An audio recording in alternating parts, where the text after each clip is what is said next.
Hello everyone, आप सभी का स्वागत है फिर से एक नए वीडियो के साथ। ठीक है, देखो आज की वीडियो को डिस्कस करने से पहले मैं बता देता हूँ कि अभी आपको पता है कि लास्ट एक वीक से वीडियो नहीं आया था। टेलीग्राम पे मैंने बताया भी था कि एक वीक वीडियो नहीं आ पाएगा क्योंकि मैं कहीं गया हुआ था। ठीक है, तो उस वजह से वीडियो नहीं आ पाया। मैंने टेलीग्राम पे बता दिया था ये, और मैंने आपको पहले भी बोला था कि अगर कोई भी अपडेट होता है क्लास होने ना होने का तो वो टेलीग्राम पे दिया जाता है। ठीक है, बाकी देखो इस बीच वीडियो तो नहीं आई, लेकिन जितने भी एसएससी और या रेलवे से रिलेटेड कोई भी अगर नोटिफिकेशन था या कोई भी अपडेट था तो वो मैंने टाइम टू टाइम दिया था। ठीक है, तो चलो स्टार्ट करते हैं। देखो इस शिफ्ट के अंदर हम करेंगे 18 अगस्त का जो शिफ्ट थर्ड है उसमें हम रीजनिंग सेक्शन है उसको डिस्कस करेंगे। मैथ को ऑलरेडी हम डिस्कस कर चुके हैं। और देखो जो इस वीडियो से मैंने ये सोचा है कि जो मैथ और रीजनिंग के हम जो पेपर डिस्कस कर रहे हैं ग्रुप डी के, ठीक है, इनमें हम सारे क्वेश्चंस को डिस्कस नहीं करेंगे, बल्कि हम उन क्वेश्चंस को डिस्कस करेंगे जो अच्छे हैं। ठीक है, अच्छे से मतलब थोड़े ठीक ठाक है, मतलब बहुत ज्यादा कॉमन क्वेश्चन है या बहुत ज्यादा इजी क्वेश्चन है उनको हम डिस्कस नहीं करेंगे। देखो इससे मेरा तो टाइम बिल्कुल सेव नहीं होने वाला है, बल्कि मुझे ज्यादा टाइम लगेगा क्योंकि मेरे को अब क्वेश्चन सेलेक्ट करने पड़ेंगे कि ये क्वेश्चन कराना है। इसके अंदर जो पजल्स वगैरह हैं उनके तो चाहे इजी हो या टफ हम सारे क्वेश्चन करेंगे। ठीक है, क्योंकि देखो उससे आपको ही फायदा होगा, क्योंकि सेम सेम टाइप के क्वेश्चन या बहुत ज्यादा इजी क्वेश्चन जिनको हर कोई कर लेता है, मैं ये मान के तो चलूंगा ही कि एटलीस्ट आपने एक बार अपना सिलेबस कंप्लीट कर ही लिया होगा। ठीक है, तो बहुत ज्यादा जो इजी क्वेश्चन है उनको हम डिस्कस नहीं करेंगे, जो अच्छे अच्छे क्वेश्चन है उनको हम डिस्कस करेंगे, और ये ठीक भी रहेगा आई थिंक मेरे अकॉर्डिंग। बाकी आप बताना, अगर आप कहोगे तो मैं सारे क्वेश्चन को डिस्कस कर लूंगा, लेकिन जब अच्छे क्वेश्चन भी हम डिस्कस करेंगे, मतलब ऐसा नहीं है कि बहुत ज्यादा टफ क्वेश्चन है उन्हीं को डिस्कस करेंगे। एक एवरेज क्वेश्चन अगर होगा उसको भी हम डिस्कस करेंगे। ठीक है, जैसे अभी रीजनिंग के टोटल आपको पता 30-35 क्वेश्चन आते हैं, तो 25 या कितने एग्जैक्टली मेरे को ध्यान नहीं है, पर मतलब 15-16 क्वेश्चन तो हम लगभग सॉल्व करवाएंगे ही। ठीक है, तो चलो स्टार्ट करते हैं, बाकी वीडियो अब रेगुलर आते रहेंगे। ठीक है, स्टार्ट करते हैं अपन पहले क्वेश्चन से। बाकी आपको पता है कि पीडीएफ आपको पूरे क्वेश्चंस की मिलेगी, वो टेलीग्राम चैनल पर मिलेगी। ठीक है, उसका लिंक वीडियो के डिस्क्रिप्शन बॉक्स और कमेंट बॉक्स दोनों ही जगह है। बाकी जो लोग चैनल पे नए हैं चैनल को सब्सक्राइब कर सकते हैं। ठीक है, जिससे कि आपको पता रहेगा कि कौन सी वीडियो कब आने वाली है। बाकी लोगों के साथ शेयर जरूर करें। चलो स्टार्ट करते हैं। बाकी ये भी न्यूज आजकल चल रही है, मैंने देखा था एक्चुअली, अभी ऑफिशियल तो कुछ कंफर्मेशन है ही नहीं कि रेलवे के अंदर और अभी अच्छी खासी वैकेंसी आने वाली है। ठीक है, तो आपके लिए सेशन हेल्पफुल होंगी, एसएससी के लिए भी हेल्पफुल है क्योंकि टीसीएस ने आपका पेपर कंडक्ट करवाया है। चलो तो स्टार्ट करते हैं, बाकी अपनी चर्चा बहुत हो चुकी है, 2-3 मिनट हो गए हैं। ओके, तो पहला क्वेश्चन अपना डायरेक्शन का है, इसको डिस्कस कर लेते हैं। देखो जो पजल्स टाइप के क्वेश्चन है ना, चाहे वो फिर डायरेक्शन हो किसी से, उन सबको हम डिस्कस करेंगे। ठीक है, जैसे कि मैंने बताया है, देखो डायरेक्शन आपको पता है, अगर आपको याद नहीं है तो आप न्यूज वर्ड से याद रख सकते हैं, NEWS, north east west south. ठीक है, अब जो यहाँ पे पहला जो क्वेश्चन है, बोल रहा है कि एक व्यक्ति है बिंदु एक्स से पूर्व की ओर 45 मीटर चलता है। ठीक है, मान लो ये अपना इनिशियल पॉइंट है, इस पॉइंट पर यहाँ से ये पूर्व की ओर और इनिशियल पॉइंट है, इसके बारे में बोला गया है कि जो इनिशियल पॉइंट है वो क्या है, एक्स है। तो यहाँ से चला और पूर्व की ओर 45 मीटर, आपको पता है पूर्व किस डायरेक्शन में, इस डायरेक्शन में, तो यहाँ से 45 मीटर हमने इसको इधर चला लिया। ठीक है, देन इसके बाद क्या होता है, यहाँ से वो बाएं मुड़ता है और 40 मीटर चलता है। देखो काफी लोगों को ना ये बाएं दाएं में कंफ्यूज हो जाए, तो आप ऐसे कर सकते हो कि आप ये अज्यूम करके चलो कि आप खुद यहाँ पे खड़े हो, फिर आप देखोगे आपका लेफ्ट हाथ किस डायरेक्शन में होगा, वही बाएं स्थिति हो जाएगी। तो यहाँ से जब बाएं मुड़ेगा तो किधर जाएगा, इधर जाएगा। ठीक है, और कितना चल रहा है, 40 मीटर, तो 40 मीटर यहाँ पे गया, इस पॉइंट पर पहुंच गया। इसके बाद देखो आगे क्या बोला है, 40 मीटर बाएं चलता है, इसके बाद फिर वह दाएं मुड़ता है और 90 मीटर चलता है। अब आप ऊपर की तरफ जा रहे हो और दाएं मुड़ोगे तो 90 मीटर इधर ही तो जाओगे, तो 90 मीटर चले, इस पॉइंट पर पहुंच गए। देन यहाँ से आगे क्या बोला है, पुनः वह दाएं मुड़ता है और 60 मीटर चलता है। ठीक है, देखो अब यहाँ पे आप जा रहे हो, दाएं मुड़ोगे और 60 मीटर जाओगे तो वापस इधर आओगे नीचे और 60 चल रहे हो इस बार। देखो यहाँ तक हम 40 चले थे, ये वाली दूरी की अगर मैं बात करूँ तो 90 है और इतना 40 था। तो अगर इस पॉइंट से मैं बात करूं यहाँ से यहाँ तक की ये वाली जो दूरी है, इसकी बात करूं तो ये 20 होगी, होगी कि नहीं। फिर अंत में वह दाएं मुड़ता है और 135 मीटर चलता है और वाई पर पहुंच जाता है। देखो आप यहाँ पे हो, आप और आप दाएं मुड़ रहे हो, तो इस डायरेक्शन में आओगे, 135 मीटर चलना है। आपको बता देखो 90 ये था, 45 ये था, तो पूरा 135 हो जाएगा, यानी ये ऐसे इसके पैरेलल आएगा और इस पॉइंट पर आ जाएगा, और इस पॉइंट को क्या बोला गया, वाई बोला है। ये 135 है टोटल, और ऊपर वाला भी 135 हो रहा है क्योंकि 45 तो यहाँ तक था और 90 अपने यहाँ तक था, और आपको पता है 90-45 कितने होते हैं, 135। वाई पर पहुंच गया। बोल रहा है सभी जो आपको पता है टर्न का मतलब तो ये होता है कि 90 डिग्री घूम रहा है, चाहे बाएं हो चाहे दाएं। पूछ रहा है कि बिंदु एक्स बिंदु वाई से कितनी दूर और किस दिशा में, तो पॉइंट एक्स की पूछ रहा है। देखो जिस पॉइंट से पूछ रहा है, पॉइंट एक्स की पूछ रहा है, तो डायरेक्शन तो कौन सी होगी, वाई से। ये ऊपर की तरफ डायरेक्शन, ऊपर की तरफ कौन सी डायरेक्शन होती है, नॉर्थ, यानी उत्तर दिशा। तो दक्षिण वाले तो अपने आंसर होंगे ही नहीं, बिल्कुल नहीं होंगे। और अगर मैं डिस्टेंस की बात करूं तो डिस्टेंस कितनी, आपको पता है ये वाली डिस्टेंस है हमारी, इतनी, ये डिस्टेंस ये कितनी थी, 20, जो मैंने इधर लिखा है, तो ये 20 हो जाएगी। तो 20 मीटर नॉर्थ इसका अपना सही आंसर आएगा, जो कि ऑप्शन नंबर पहला है। ठीक है, आई होप कि आपको क्वेश्चन समझ आया होगा। आसान क्वेश्चन था, मैंने स्टेप बाय स्टेप बता दिया है। अपन चलते हैं अब नेक्स्ट क्वेश्चन पर। इसके बाद अपना नेक्स्ट क्वेश्चन है, क्वेश्चन नंबर 5 है। ठीक है, क्योंकि आपको पता सीक्वेंस तो है नहीं इनका क्वेश्चन का, क्योंकि जैसे पेपर से ही आप ये स्क्रीनशॉट लिए गए हैं क्रॉप कर करके जहाँ पे जो क्वेश्चन है। ठीक है, देखो यहाँ पे क्या किया गया है, जो सिग्मा है जिसको मैं लिख देता हूँ, अलग कलर से लिखता हूँ जिससे आपको क्लियर दिखे। सिग्मा SIGMA सिग्मा है। सिग्मा को किस तरीके से लिखा गया है, FVTZN। ठीक है, देखो काफी बार क्या होता है आपको पैटर्न वगैरह समझ नहीं आता है, तो मैं हमेशा कहता हूँ कि आप क्या करो, उनकी जो पोजीशन है ना उनके अंक लिख दो। ठीक है, जिससे आपको पैटर्न समझने में काफी बार आसानी हो जाएगी। ठीक है, तो पहले तो मैं चलो ये लिख देता हूँ कि ये कॉर्ड लिखा गया है। जो हमसे कॉर्ड पूछा गया है वो किसका पूछा गया है, अर्जुन का, ARJUN अर्जुन का। अब देखो यहाँ पे अगर मैं बात करूँ, चलो मैं कॉर्ड लिख देता हूँ, वैसे तो आपको याद होनी चाहिए सारे, पर नहीं है याद फिर भी लिख देता हूँ। 7 है, ये 13 पे आता है, ये 1 पे आता है, ये 6 पे आता है, ये 22 पे आता है, और ये अपना 20 पे आता है, ये 26 पे आता है, और ये 14 पे। ठीक है, सिमिलरली ऐसे 6, ये 14, ये 25, और R अपना 18 पे आता है, ये 17 पे आता है, ये 4 पे आता है, ये 5 पे आता है, ये 12 पे आता है, ये 1 पे आता है, और ये कितने पे आता है, 19 पे। तो देखो आप यहाँ पे देखो आप क्या पैटर्न हो सकता है। अगर आप देखो तो 19 से 14 -5 कह सकते हैं, यहाँ पे +5, फिर 9 से 26, लेकिन यहाँ कोई पैटर्न नहीं बन रहा है। ठीक है, तो मेरे को एक चीज और समझ आ रही है यहाँ पे। देखो मैं यहाँ पे देख पा रहा हूँ कि 13 से 26 हो रहा है, डबल नहीं हो रहा, क्योंकि देखो यहाँ कहीं डबल नहीं हो रहा, तो ये कह सकता हूँ कि 13 ऐड हो रहा है। अगर मैं नीचे आ रहा हूँ तो यहाँ पे 13 ऐड हो रहा है, कि ऐसा तो नहीं है सब जगह 13 ऐड हो रहा है। देखो 1 से आप 14 पे जा रहे हो तो 13 ऐड हो रहा है, 7 से 20 पे आ रहे हो 13 ऐड हो रहा है, 9 में 13 जोड़ोगे तो 22। अब देखो 19 में आप कहोगे 13 जोड़ोगे तो 6 नहीं आएंगे, तो ऐसा नहीं है। 19 में आप 13 जोड़ोगे तो पहले तो जेड पे पहुंचेंगे, तो जेड 26 पे आता है, फिर उसके बाद आगे वाले। ठीक है, जैसे कि अब 19 में हम 13 जोड़ते हैं तो आप देखो 19 और 13 कितने हो जाएंगे अपने 32, और 26 के बाद वापिस अपना जो ए है उसको हम 27 काउंट करेंगे। ठीक है, तो 26 से कितना ज्यादा है, 6 ज्यादा है, मतलब एफ है। यानी कहने का मतलब ये है, जब भी आप इस वाले में ऊपर से नीचे आ रहे हो तो हर किसी में 13 जुड़ा हुआ है। क्या आगे भी यही पैटर्न चल रहा है, देखो 6 से 19 है, 14 से फिर ये 1 है। अब ये 1 का मतलब क्या है, 14 में 13 जोड़ोगे तो 27, 27 मतलब क्या, 26 के बाद वापिस ये आएगा। यानी इसमें भी सेम पैटर्न है कि जब ऊपर से नीचे आओगे तो 13 ऐड हो रहा है, तो सब में आपको सिर्फ 13 ऐड करना है। तो अब 1 में 13 जोड़ोगे तो कितना आएगा, 14, 14 पे n।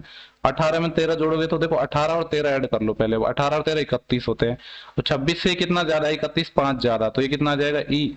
फिर यहाँ पे 10 है, 10 में 13 जोड़ोगे तो 23 N W, N E W से अपना आंसर आएगा। और मेरे को एक ही ऐसा ऑप्शन दिख रहा है जो एन ई डब्ल्यू से शुरू हो रहा है। ठीक है, तो बाकी ऑप्शन के लिए आप हेल्प ले सकते हो, बाकी आप 13 जोड़ लो तो यही आएगा। ठीक है, तो इसमें ये लॉजिक था कि सब में क्या हुआ है, 13 ऐड हुआ है। कभी कभी तो पैटर्न आपको लिखने की जरूरत नहीं है, मतलब नंबर्स लिखने की जरूरत नहीं है, वैसे ही समझ आ जाता है। लेकिन जब अगर समझ नहीं आता है तो आप नंबर लिख लो, तो आप ज्यादा हेल्प मिलेगी। ठीक है, आप हर एक क्वेश्चन के लिए उनकी पोजीशन लिख सकते हो, जिससे आपको हेल्प मिलेगी, समझने में जल्दी हो जाएगी। इसके बाद अपना नेक्स्ट क्वेश्चन है। देखो इस टाइप के जो मिसिंग क्वेश्चंस होते हैं, ये मतलब सॉरी मिसिंग नहीं, ये तो सिमिलरिटी का है कि जो दो अपने कुछ इस सेम लॉजिक से रिलेटेड है, उसी तरीके से चार ऑप्शन में से कोई एक नंबर होगा जो सेम लॉजिक से रिलेटेड होगा। ठीक है, तो देखो अब यहाँ पे क्या लॉजिक बन सकता है, आपको पता है 16 80 है, वो 16 के मल्टीपल में भी आता है और 20 के में भी आता है।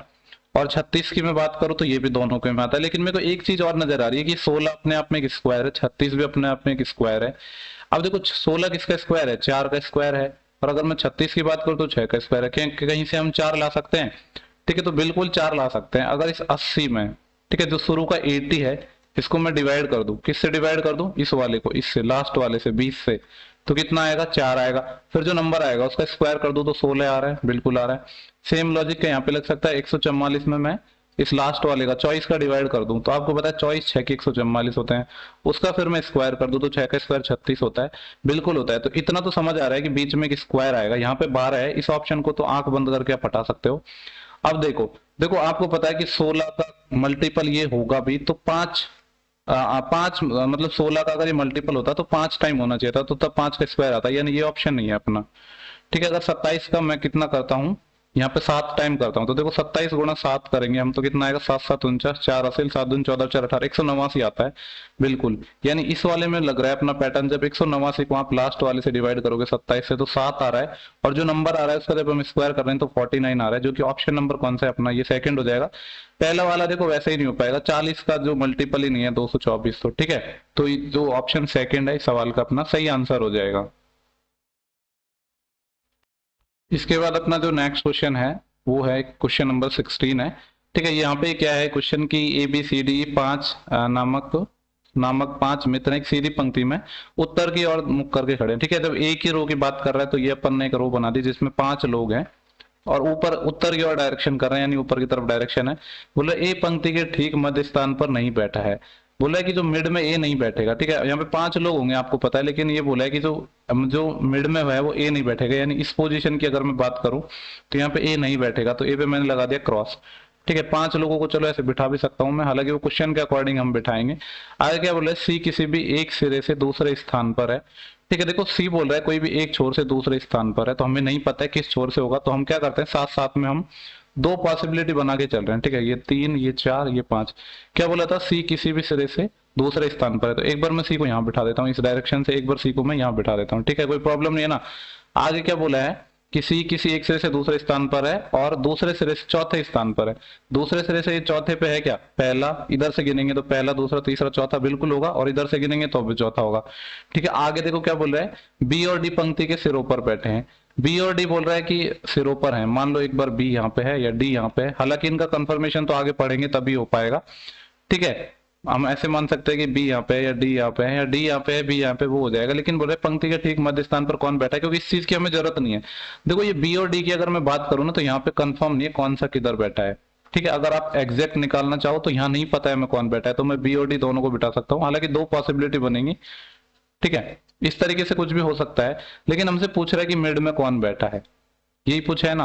अब देखो एक चीज तो हमें कंफर्म पता है कि मिड में ए नहीं हो सकता, तो अब पोजीशन सिर्फ दो ही बची है और ए मिड में नहीं हो सकता, तो ए को ऑफकोर्स यहाँ होना पड़ेगा, ए को यहाँ होना पड़ेगा। तो जो बच गया वो मिड में बैठेगा। कौन बच गया, ए हो चुका है, बी हो चुका है हमारा, सी हो चुका है और डी भी हो चुका है, तो ई तो बचा है, तो ई हो जाएगा यहाँ पे, यानी जो मिड में है वो कौन आएगा, ई। ठीक है, क्योंकि हमें और चीजों से मतलब नहीं है, हमें सिर्फ मिड वाली पोजीशन पूछी है। तो जो चीज देखो, ऐसा जरूरी नहीं है कि आपको बी या डी की पोजीशन पता हो, हमें इंपॉर्टेंट ये है कि क्या पूछा है, वो पूछा है मिड पोजीशन, तो मिड पोजीशन तो हम पॉसिबिलिटी से भी निकाल पा रहे हैं, तो वही हमें चाहिए। ठीक है, आई होप कि आपको क्वेश्चन समझ आया होगा। इसके बाद अपना जो नेक्स्ट क्वेश्चन है वो क्वेश्चन नंबर 18 है।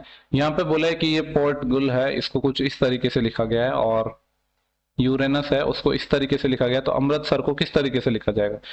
ठीक है, देखो मेरे को देखते ही एक चीज समझ आ रही है, यहाँ पे इतना तो पता है कि ये जो वर्ड है ना, ये जो भी अपने अल्फाबेट है ये सारे के सारे इसके अंदर आ रहे हैं, ये जो वर्ड है इसके अंदर सारे के सारे आ रहे हैं, तो अमृतसर के सारे जो अपना डिकॉर्ड किया गया उसके अंदर आएंगे, लेकिन लॉजिक क्या है वो हमें पहचानना है।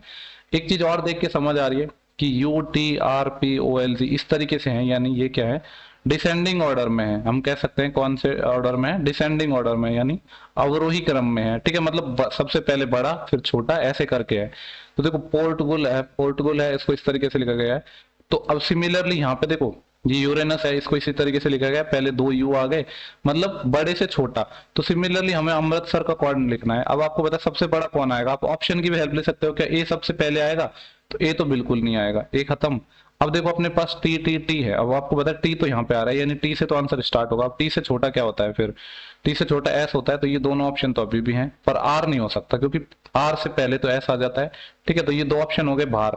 अब देखो टी एस के बाद एम है और यहाँ पे आर है, आपको पता है टी एस के बाद आर आएगा, एम नहीं आ सकता क्योंकि हम लिख रहे हैं बड़े से छोटा।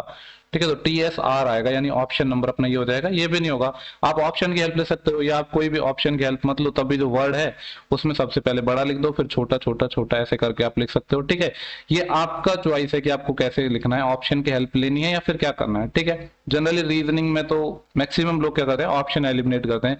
अब आप आंसर कैसे भी निकालो, चाहे तो ऑप्शन एलिमिनेट करके निकालो या नॉर्मल निकालो, बात तो वही है। आप देखो कि आपको कौन सा तरीका सुटेबल पड़ता है। इसके बाद अपना जो नेक्स्ट क्वेश्चन है वो देखो एक मिसिंग सीरीज से है, जो अल्फाबेट बेस्ड है। ठीक है, देखो जब भी मैंने आपको ऐसा क्वेश्चन कराया, मैंने हमेशा बोला है कि पहले तो आप गिनो कि टोटल कितने वर्ड हैं। तो आप अगर हम गिनेंगे तो 1 2 3 4 5 6 7 8 9 10 11 12 13 14 15। आपको एग्जाम में भी ऐसे ही करना है, ये सीरीज को साथ साथ में लिखते जाओ और काउंट भी करते जाओ। 15 टोटल है। अब आपको पता है 15 का कई तरीके से बन सकता है, 3 3 के पेयर बन सकते हैं या 5 5 के बन सकते हैं, ये हमारे पास ऑप्शन है। ठीक है, अब हमारे पास क्या करेंगे, हम या तो 3 के पेयर बनाएंगे या 5 के बनाएंगे। लेकिन देखो 3 के मैं पेयर अगर बना दूं तो बी समथिंग एक्स आएगा, फिर टी से स्टार्ट हो रहा है, तो क्यों ना मैं 5 के बना के देखूं।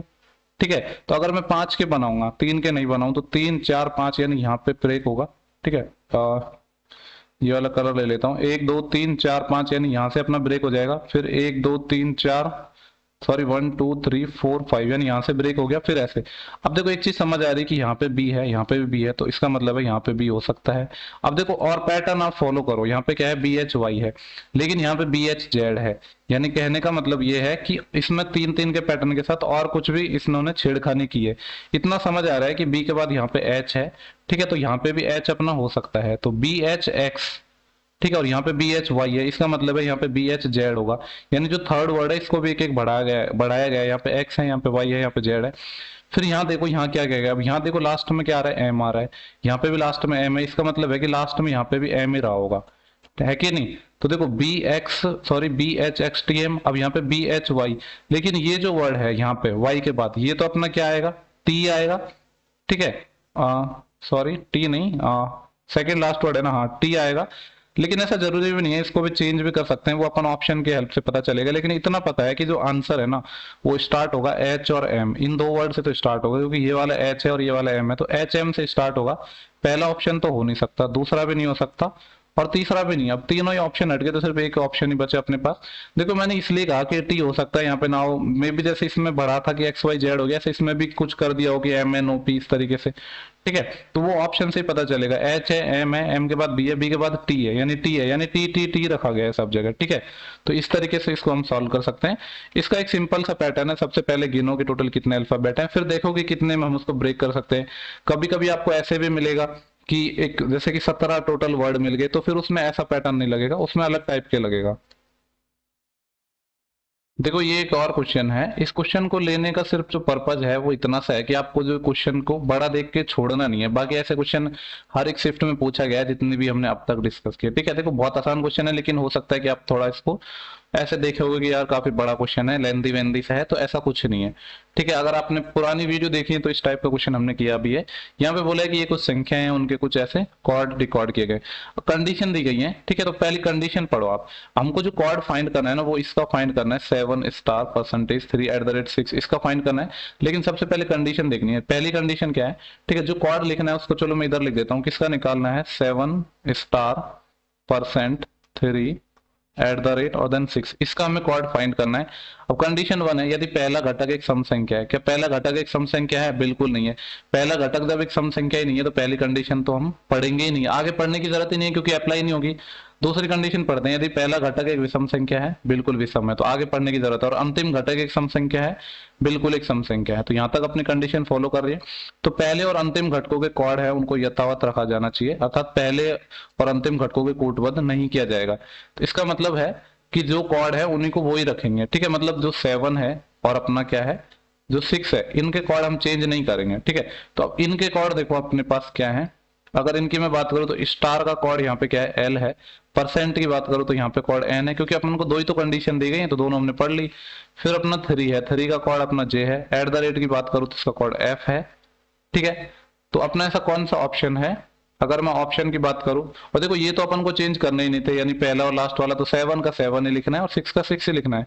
इसमें आपको ये चीज नहीं करनी है कि 7 का कॉर्ड आप यहां से लिख दो बी, ठीक है। मे भी ऐसे ऑप्शन में आपको बी लिख के दे दे, क्योंकि यहाँ पे बोला गया था कि पहले और अंतिम घटकों को कूटबद्ध नहीं किया गया है, मतलब इनको रिकॉर्ड ही नहीं किया गया है, जो है वो की वो लिखना है। तो आंसर होगा अपना 7 LNJF6, 7 LN। देखो 7 से अपने दो ऑप्शन है, यहाँ पे वाई है, वाई से नहीं LN से चाहिए, तो ऑप्शन नंबर जो चौथा है वही सवाल का सही आंसर हो जाएगा। देखो इस क्वेश्चन में कुछ नहीं था ना, बस आपको कंडीशन पढ़नी थी, अगर वो फॉलो कर रही है तो ठीक, नहीं कर रही है तो उसको पढ़ने की जरूरत नहीं है। ऐसा तो एक क्वेश्चन है हर एक शिफ्ट में अब तक देखने को मिला भी है। और देखो इसमें जो पजल्स वगैरह के क्वेश्चन है ना, अब हम साथ साथ में डिस्कस करेंगे, पहले वीडियोस की तरह डिस्कस नहीं करेंगे कि बाद में करेंगे, क्योंकि हम सारे अच्छे अच्छे क्वेश्चंस को कर रहे हैं, तो पजल को भी साथ साथ में कर लेंगे। जो नेक्स्ट क्वेश्चन है अपना 46 बोल रहा है कि 6 फ्रेंड है हमारे पास, KLMNOP, एक वृत्ताकार मैच के चारों ओर केंद्र की ओर मुख करके बैठे हैं, ठीक है। मैं एक वृत्ताकार मैच बना लेता हूँ, इसमें टोटल 6 लोगों को बिठाना है और सेंटर की ओर, तो 6 लोगों को बिठा देते हैं, 1 2 ये 3 ये 4, एक को यहाँ बिठा दो 5, एक को इसको यहाँ बिठा दो 6, ठीक है। जनरली ये आमने सामने बनाया करो, क्योंकि कभी कभी ऐसा होता है इससे रिलेटेड भी कुछ दे देता है कि आमने सामने बैठे हैं, तो इस तरीके से ही बनाया करो कि आमने सामने बैठ पाए। ठीक है, तो अंदर की तरफ देख रहे हैं सारे, इसका मतलब है कि जब आप इधर जाओगे तो आपका लेफ्ट आएगा, क्योंकि जब अंदर आप देख रहे हो तो आपके जो बायां हाथ है वही बाई पोजीशन हो जाएगी, और इधर जाओगे तो राइट होगा। ये बस आपको समझाने के लिए मैं लिख रहा हूँ, बाकी ये सारी चीजें दिमाग में होने वाली हैं। ठीक है, आगे देखो क्या लिखा है, यहाँ से पढ़ते हैं। ओ है वो एन के बाईं और दूसरे स्थान पर है, और आपको पता है पजल हम वहां से बनाते हैं जहां से अपने एक डेफिनेट कंडीशन निकल के आए। ओ है वो एन के बाईं और दूसरे स्थान पर है, तो एन को यहाँ बिठा देता हूँ। एन के बाईं और दूसरा, बाईं और इधर है पहला और दूसरा, तो ये हो गया ओ। ठीक है, तो क्या लिखा था कि जो ओ है वो एन के बाईं और दूसरे स्थान पर है, यहां तक हो गया है ना। ठीक है, अब आगे पढ़ते हैं क्या है। बोल रहा है कि पी है वो के दाईं और दूसरे स्थान पर है। पी और के का नहीं लिखा है, तो जिसके बारे में नहीं पता है उसको मैं यहाँ लिख देता हूँ। जो पी है वो सेकंड राइट में है। ठीक है, 2R का मतलब है सेकंड राइट में है के में, इस तरीके से पढ़ना है आपको इसको। पी है वो सेकंड राइट में है के में। आगे देखते हैं, एम है वो एल के दाईं और ठीक बगल में है। जो एम है वो क्या है, एल के दाईं और ठीक बगल में, यानी एम है वो वन राइट में है एल के, दूसरी कंडीशन ये है। आगे बोल रहा है एन और एल है एक दूसरे के ठीक बगल में, यानी जो एन और एल है ना वो आजू बाजू में बैठे हैं। अब देखो एन और एल आजू बाजू में बैठे हैं, तो एक तो तरीका है कि एल को यहाँ बिठा दो, या दूसरा तरीका है कि एल को यहाँ बिठा दो। ठीक है, तो अब देखेंगे कि कहाँ सुटेबल हो पाएगा। अगर मैंने एल को यहाँ बिठा दिया, ठीक है, कि एन और एल एक दूसरे के बगल में, एल को यहाँ बिठा दिया। अब आगे और कंडीशन अगर मैं पढ़ूंगा तो पी है वो सेकंड राइट में है के के, और एल से रिलेटेड अपना ये सेकंड वाली कंडीशन है, ये है, इसको पढ़ो। एम है वो वन राइट में है एल के। अगर मैं एल को यहाँ बिठाता हूँ तो राइट इधर की तरफ आएगा, क्या इधर एम आ पाएगा? नहीं, तो इसका मतलब है एल यहाँ नहीं आ पाएगा, एल यहीं पे आ पाएगा। तो एम है वन राइट में है एल के, एल ये, और एल का वन राइट किधर होगा, इस डायरेक्शन में होगा, यानी यहाँ पे एम आएगा। ठीक है, तो ये वाली कंडीशन अपनी यूज हो चुकी है। अब क्या है, जो पी है वो सेकंड राइट में के के। आपको पता है कि जब आप इधर जाओगे तो राइट आएगा, यानी आप ऐसे घूमोगे ऐसे करके तभी तो राइट आएगा, आएगा कि नहीं। तो अब जो पी है वो सेकंड राइट में है के, तो के को अगर मैं यहाँ बिठा दूं तब इसका राइट इधर आ पाएगा, पहला और दूसरा। यानी ये हो गया ना, जो पी है वो किसके सेकंड राइट में है, ठीक है। तो सब लोग बैठ चुके हैं, 1 2 3 4 5 6। पूछ रहा है कि पी के दाईं और ठीक बगल में कौन बैठा है। पी कहाँ पे है, ये रहा दाया और मतलब इस डायरेक्शन में, ठीक बगल में कौन है, अपना एन है। तो एन इसका सही आंसर हो जाएगा। मैं उम्मीद कर रहा हूँ कि ये सवाल आपको एकदम क्लियर होगा, मैंने बहुत डिटेल में समझाया है इसको। ठीक है, चलते हैं नेक्स्ट क्वेश्चन पर।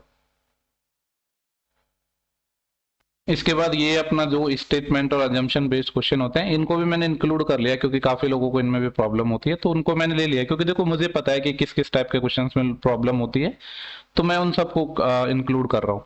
देखो यहाँ पे स्टेटमेंट है अपने पास दो, और उनके बेस पे हम अजम्पशन है।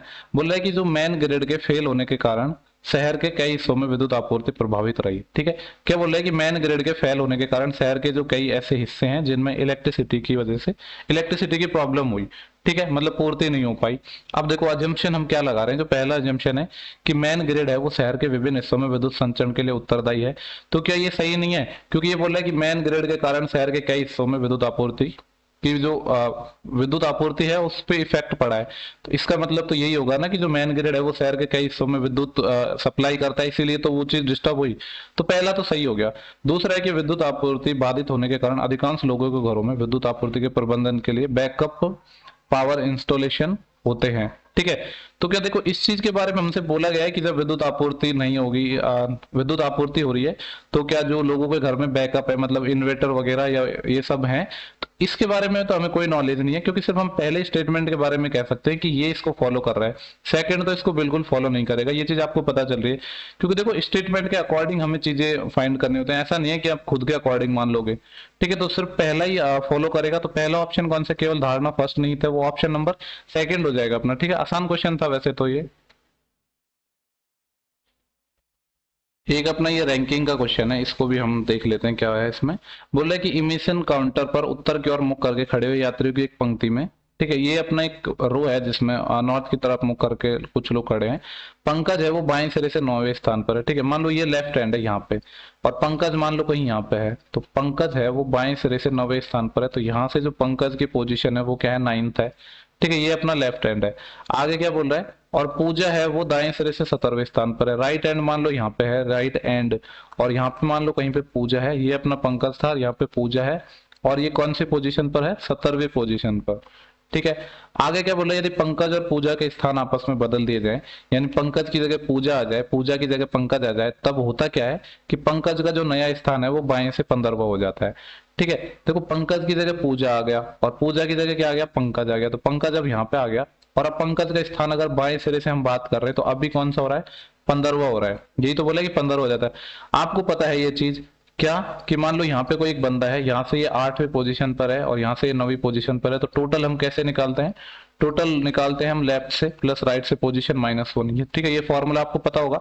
सिमिलरली अब यहाँ पे देखो आप, अगर मैं पंकज की बात कर रहा हूँ तो लेफ्ट सिरे से मेरे को पता है कि पंकज जब यहाँ पे आया तो ये 15वां स्थान है, हम क्योंकि हमसे पूछा गया कि, एक मिनट, पूछा कुछ और गया है, वैसे टोटल नहीं पूछा गया है, ठीक है। वैसे टोटल निकालना चाहो तो आप निकाल सकते हैं, जैसे मैं आपको बता देता हूँ कि टोटल कितने लोग होंगे। तो पंकज की लेफ्ट से पोजीशन कितनी है? 15, और पंकज की राइट से पोजीशन अब यहाँ पे कितनी हो गई, क्योंकि पंकज यहाँ पे आ गया ना और पहले यहाँ पे पूजा थी, तो ये 70 हो जाएगी, -1। तो 15 और 17 -1 16, तो टोटल तो 31 लोग होंगे। लेकिन ये हमसे नहीं पूछा गया, पूछ रहा है कि पूजा और पंकज के बीच यात्रियों की संख्या कितनी है। तो देखो पहले इसकी पोजीशन 9वीं थी, अभी 15वीं हो गई, तो कितने लोग होंगे इसके बीच? 5 लोग होंगे ना, 6 मत कर देना आप, क्योंकि देखो ये 9 है, ये एक 10वां, फिर 11वां, फिर 12वां, फिर 13वां, 14वां, 15वां, तो ये खुद पंकज हो जाएगा। तो ये कितने लोग होंगे? 1 2 3 4 5, ठीक है, 5 होंगे। गलती से आप 6 आंसर मत कर देना इसका, कि आप सोचोगे 9 और 6 15 हो जाएंगे। पूछा है कि बीच में कितने लोग हैं, तो अब जो आप 6 जोड़ोगे तो उसमें तो पंकज भी इंक्लूड हो जाएगा, ठीक है। अच्छा क्वेश्चन था, आई होप कि आपको समझ आया होगा। चलते हैं नेक्स्ट क्वेश्चन की तरफ हम। ओके देखो ये अपना एक सीरीज का क्वेश्चन है, और सीरीज का क्वेश्चन मैंने आपको बताया कि सीरीज को देखते ही आपको समझ आना चाहिए कि सीरीज में जो पैटर्न है वो हमारा क्या फॉलो करेगा। आपको मैंने बताया कि जब भी अगर कम गैप होगा तो मतलब जो बहुत ज्यादा सीरीज नहीं बढ़ रही है तो गैप से हो जाएगा, लेकिन जब बहुत ज्यादा बढ़ रही हो तो फिर मल्टीप्लाई का कुछ ना कुछ लॉजिक लगेगा। तो यहाँ पे मेरे को समझ आ रहा है कि पहले तो एक ही बढ़ा, लेकिन फिर धीरे धीरे बढ़ता जा रहा है, तो यानी प्लस का मैं यह कह सकता हूँ कि जो गैप पे बेस्ड तो ये लॉजिक नहीं लग पाएगा। तो अब हम जो लॉजिक देखेंगे वो किसका देखेंगे? मल्टीप्लाई का लॉजिक देखेंगे, ठीक है। अब देखो 4 से 5 की अगर मैं बात करूं तो 1 से गुणा करो और 1 जोड़ दूं तो बिल्कुल 5 आ रहा है। अब ऐसा नहीं है कि क्वेश्चन मैंने करे हुए हैं, एक सिंगल क्वेश्चन मैंने किया नहीं है, बस देखा है कि ये क्वेश्चन ठीक लगा तो मैंने उठा लिया। अगर 5 से मैं 12 की बात करूं तो 2 से गुणा करके 2 जोड़ दूंगा तो 5 दूनी 10 और 12, यानी मेरे को लॉजिक समझ आ गया। यहाँ पे 3 से गुणा करके 3 जोड़ा हुआ है, यहाँ पे 4 से गुणा करके 4 जोड़ा हुआ है, तो आगे फिर क्या होगा? 5 से गुणा करके और 5 ही जोड़ा होगा, तो 16 पंजे 80, यानी 800 और 5 और, तो ये कितना आएगा? 805 आ जाएगा, ठीक है। 805 कौन सा है? ऑप्शन नंबर पहला है, ठीक है। तो सिंपल क्वेश्चन था ये अपना। आप चलते हैं पर नेक्स्ट क्वेश्चन पर। जो नेक्स्ट क्वेश्चन है ये भी अपना कुछ पजल टाइप का है, ठीक है, इसको भी बना लेते हैं। बोल रहा है कि ए से लेकर जी तक अपने क्या है? 7 डिब्बे हैं, जिनको एक के ऊपर एक रखा गया है, यानी डिब्बे अरेंज करने हैं अपन को, किंतु उनका जो ऑर्डर है इसी ऑर्डर में हो, ये जरूरी नहीं है। बोला जी और बी के बीच केवल 2 डिब्बे रखे गए। देखो जिनके बारे में अभी डेफिनेट रिजल्ट नहीं है उनको साइड में लिख लो, कि आपको पता है जी और बी के बीच में 2 डिब्बे हैं ना, ये पता कौन ऊपर है कौन नीचे, कुछ नहीं पता, बस एक कंडीशन पता है तो वो लिख दी, ठीक है। 2 डब्बे में 2 सर्कल बना देता हूँ, एक कंडीशन पता थी। आगे क्या है? बी को सबसे नीचे रखा गया है, यानी अब पता है कि बी को सबसे नीचे रखा गया है। सबसे नीचे वाले को मैं 1 नंबर दे देता हूँ, फिर 2 3 4 5 6 ऐसे करके नंबर दे देता हूँ, ठीक है, जिससे आसान रहेगा। क्या क्या बोला गया था कि बी को सबसे नीचे रखा गया है, यानी बी है उसको यहाँ पे रखा गया है। अब ये चीज आपको देखते ही समझ आ रही है, पजल आसान है, मतलब टफ वाली पजल नहीं है, क्योंकि पहली कंडीशन ही दी थी कि जी और बी के बीच में 2 लोग हैं और बी की पोजीशन बता दी, तो बी और जी के बीच में 2 लोग होंगे तो वो यहीं हो पाएंगे, क्योंकि नीचे तो लोग मतलब सॉरी डिब्बे हैं ही नहीं, तो 2 तो डिब्बे यहाँ पे हो गए, यानी यहाँ पे कौन आएगा? अपना जी आ जाएगा, ठीक है। तो ये जो कंडीशन अपनी बनी थी ये भी अपनी हट गई है। आगे क्या है? सी को डी के ऊपर किसी स्थान पर रखा गया है, यानी जो सी है उसको डी के ऊपर कहीं पे रखा गया है, ये नहीं पता कि रखा कहाँ पे है एग्जैक्टली, बस बोल रहा है कि कहीं पे रखा गया है, अब देखेंगे बाद में। आगे देखते हैं कि एफ को डी के ठीक ऊपर रखा गया है, एफ को डी के ठीक ऊपर। अब आपको पता है डी के ठीक ऊपर एफ है, यानी एफ और डी दो ऐसे आएंगे लगातार, ठीक है। तो ये वाली एक और कंडीशन है जिसके बारे में नहीं पता अभी कहाँ पे आएगा। आगे बोल रहे ए को नीचे से 5वें स्थान पर रखा गया है, ये बोल दिया कि यहाँ पे ए आएगा, ठीक है, और ई को सबसे ऊपर रखा गया, ये भी बता दिया कि ई सबसे ऊपर आएगा। और हमें ये भी पता था कि जो ई है, ठीक है, ई है, ओके, ठीक है, ई को सबसे ऊपर रखा गया है। और पूछ क्या रहा है? डी और ए के बीच कितने डिब्बे हैं? देखो यहाँ पे एक चीज हमको पता थी, वो पता क्या थी कि जो एफ और डी है वो तो लगातार आएंगे। अब कहाँ ऐसे 2 पोजीशन खाली है जहाँ पे लगातार आ सकते हैं? तो सिर्फ वो यहीं पे हैं, क्योंकि यहाँ पे तो एक ही बॉक्स बचा है, तो और एफ ऊपर आएगा, यानी एफ यहाँ पे आएगा, डी यहाँ पे आएगा, ये वाली कंडीशन हो गई। और ये बोल रहा है कि डी के ऊपर कहीं पे सी है, तो डी ये आ गया, कहीं पे सी और ए की पोजीशन खाली है, यहाँ पे सी आएगा, तो सारे लोग अरेंज हो गए ना।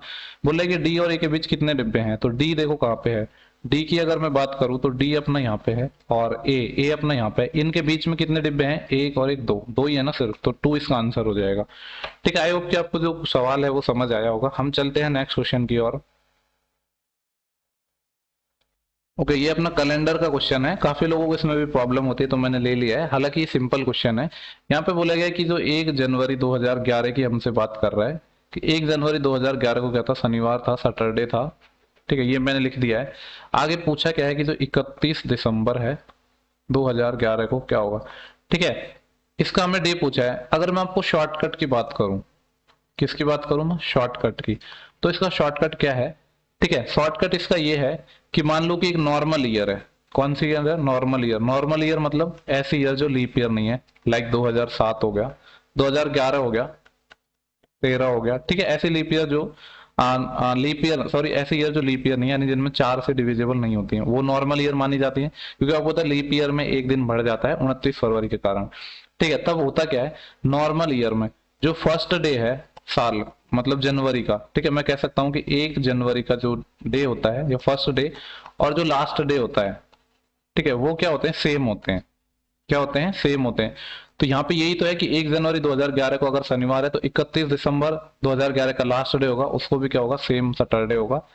ठीक है, अब ये चीज काफी लोगों को अगर हजम नहीं हो रही होगी तो मैं इसको एक्सप्लेन भी कर देता हूँ, कोई प्रॉब्लम वाली बात है नहीं। ठीक है, चलो हम यहाँ पे देखो, आपको ये चीज तो पता है, मैं यहीं पे ले लेता हूँ। अपन जो अपना कैलेंडर होता है उसको सॉल्व करने का अपन का ऑड डे का कॉन्सेप्ट होता है। अब ऑड डे क्या होता है, तो ये आपने पढ़ा हुआ होना चाहिए। आपको पता है कि जो 7 के मल्टीपल्स में अपने चलते हैं, तो जो नॉर्मल ईयर होती है, क्योंकि आपको पता है उसमें कितने होते हैं, 365 दिन होते हैं। जब आप इसमें 7 से भाग दोगे, मैं पूरा डिटेल में एक्सप्लेन कर रहा हूँ, हालांकि जरूरत नहीं है। तो 7 पंजे 35, एक बचेगा, फिर 7 दूनी 14, यानी जो रिमाइंडर आता है अपना, जो शेषफल आता है वो 1 आता है। ठीक है, तो उसी को हम ऑड डे मानते हैं। अब जो ये तो नॉर्मल ईयर की बात हो रही है अपनी, जो अपनी लीप ईयर होगी उसमें एक दिन और बढ़ जाएगा, यानी 366 दिन हो जाएंगे। जब उसको 7 से हम भाग देंगे तो रिमाइंडर कितना आता है अपना, 2 आता है। ठीक है, लेकिन मैं ये चीज यहाँ पे बताने की वैसे इस चीज को जरूरत नहीं है, क्योंकि अपन को तो मंथ का चाहिए ना। चलो कोई नहीं, ये मैंने बता दिया है, मैंने एक्चुअली ध्यान नहीं दिया, मेरे दिमाग में ईयर वाला कॉन्सेप्ट चल रहा था। ठीक है, तो ईयर के बारे में ये जानकारी है, लेकिन अपन को तो यहाँ पे चाहिए मंथ की, क्योंकि हम सेम ईयर में चल रहे हैं। तो आपको पता है कि जनवरी 31 दिन की होती है। अगर इसमें मैं 7 का भाग दूं तो 7 चौके 28, यानी 3 ऑड डे आते हैं। ठीक है, तो आप ऐसे लिखो, जनवरी हो गया। अब देखो 2011 है, लीप ईयर नहीं है, तो 28 दिन होंगे। जब 7 में 28 का भाग देंगे तो पूरा पूरा कट जाता है, यानी इसमें कोई भी ऑड डे नहीं होता है, तो 0 आ जाएगा। जनवरी, फरवरी, अब मार्च पता है वापस आपको 31 का आ जाएगा, तो ये 3 ऑड डे हो जाएंगे। अब अप्रैल कितने दिन का होता है, 30 दिन का, 7 से भाग दोगे तो रिमाइंडर कितना आएगा, 2। इस तरीके से सीन चलता जाएगा, 3 2 3 2 3 2। और आपको पता है कि जुलाई अगस्त तो अपने 31 के होते हैं, तो उसमें 3 ऑड डे आ जाएंगे। ठीक है, तो आप ऐसे काउंट स्टेप बाय स्टेप चलो। जनवरी हो गया, फरवरी हो गया, मार्च। अब आपको पता है मार्च तो अपना 31 का होगा, फिर अप्रैल 2, अप्रैल के बाद मई 3, मई के बाद जून, फिर 2। और आपको पता है जुलाई और अगस्त 2 ऐसे महीने होते हैं जो 3, सॉरी, 31 डे के होते हैं, तो यहाँ पे 3 3 आ जाएगा। तो जुलाई हो गया, अगस्त हो गया, सितंबर में जाएंगे फिर 2, अक्टूबर में जाएंगे फिर 3, नवंबर में जाएंगे फिर 2। ठीक है, और फिर दिसंबर में जाएंगे तो कितना आ जाएगा अपना, ये 3 आ जाएगा। ठीक है, अब देखो ये अपना हो गया, लेकिन एक चीज मैं और बता देता हूँ आपको, क्या कि ये तो हमने पूरा ले लिया, जनवरी का पूरा महीना ले लिया, और जो हमने लास्ट दिसंबर है उसका भी पूरा महीना ले लिया। लेकिन पूरा महीना लेना नहीं होता है, जहां से स्टार्ट कर रहे होते हैं उसके तो जो शेष दिन, यानी जो उस महीने में जितने दिन बचे हैं वो। आपको पता है कि 1 जनवरी की बात कर रहे थे ना हम, 1 जनवरी से चल रहे हैं, और जनवरी में होते हैं 31 दिन, तो 30 दिन इसके शेष बचे हैं। 7 के मल्टीपल में अगर मैं भाग दूंगा तो 28 टाइम चले जाएगा, यानी इसके सिर्फ 2 ही डेज लेने हैं। ऐसे ही जो लास्ट वाला, इसमें देखो टोटल कितने डेज हैं, इसमें तो देखो पूरा हम 31 तक ही चले गए, यानी पूरा की पूरा मंथ आ गया, तो 3 की 3 रह जाएंगे। अब इसको आप काउंट कर लो पूरे को, 2 और 3 5, 5 2 7, 7 3 10, 10 और 2 12, 12 और 3 15, 15 और 3 18, 18 और 2 20, 20 और 3 23, 23 और 2 25, 25 और 3 28, 28 आ रहे हैं। और आपको पता है 28 7 से पूरा पूरा डिवाइड होता है, यानी रिमाइंडर बच ही नहीं रहा। इसका मतलब है रिमाइंडर 0 होने का मतलब है कि कुछ डेज बढ़ ही नहीं रहे हैं। ठीक है, यानी सेम डे आएगा। ठीक है, जो मैंने आपको डायरेक्ट बता भी दिया था कि एक नॉर्मल ईयर का पहला दिन और लास्ट का दिन सेम होता है। ठीक है, पूरा मैंने डिटेल में बता दिया है। अब एक्चुअली मैं आपको सॉल्यूशंस करवा रहा हूँ, तो उसके अंदर इतनी ही जानकारी दे पाऊंगा। अगर आपको अभी भी समझ नहीं आ रहा है तो फिर आपको कंप्लीट लेक्चर देखने की जरूरत है कैलेंडर का। चलते हैं नेक्स्ट क्वेश्चन की तरफ हम। ओके, देखो ये अपना लास्ट क्वेश्चन है 85, और ये आपका होमवर्क है। इसका आंसर आपको कमेंट बॉक्स में देना है। सारे के सारे जो ऑप्शंस हैं, मतलब जो आंसर हैं, वो मैंने हाइड कर दिए हैं, जिससे कि आप ये आप तभी आंसर निकाल पाओगे जब आप सॉल्व करोगे। देखते हैं कि कितने लोग ऐसे हैं जो वाकई में पूरा वीडियो देख रहे हैं और क्वेश्चंस को सॉल्व कर रहे हैं। ठीक है, आंसर कमेंट बॉक्स में देना है। बाकी नेक्स्ट वीडियो फिर हम मैथ का प्रोवाइड करवाएंगे, और एक्चुअली टाइम काफी कम है होने की वजह से मैं आपको डेली एक ही वीडियो दे पाऊंगा। ठीक है, बाकी अभी देखो जो हेड कांस्टेबल वाला मिनिस्ट्रियल वाला जो अपना एग्जाम हुआ था उसकी आंसर की आ गई है, तो जल्दी हम उसके सॉल्यूशन भी स्टार्ट करेंगे, इनके बीच में ही करेंगे। ठीक है, वो एक्स्ट्रा वीडियो जाएंगे, ये तो अपनी चलती रहेंगे ग्रुप डी वाली। ठीक है, आई होप कि आपको सेशन पसंद आया होगा। अगर पसंद आया तो सेशन को लाइक कमेंट शेयर जरूर करें, दोस्तों के साथ शेयर जरूर करें। ठीक है, कुछ ना कुछ इस वीडियो से आपको सीखने को मिला होगा, ऐसा मैं उम्मीद कर रहा हूँ। ठीक है, चलो मिलते हैं नेक्स्ट वीडियो में। Thank you for watching, have a good day.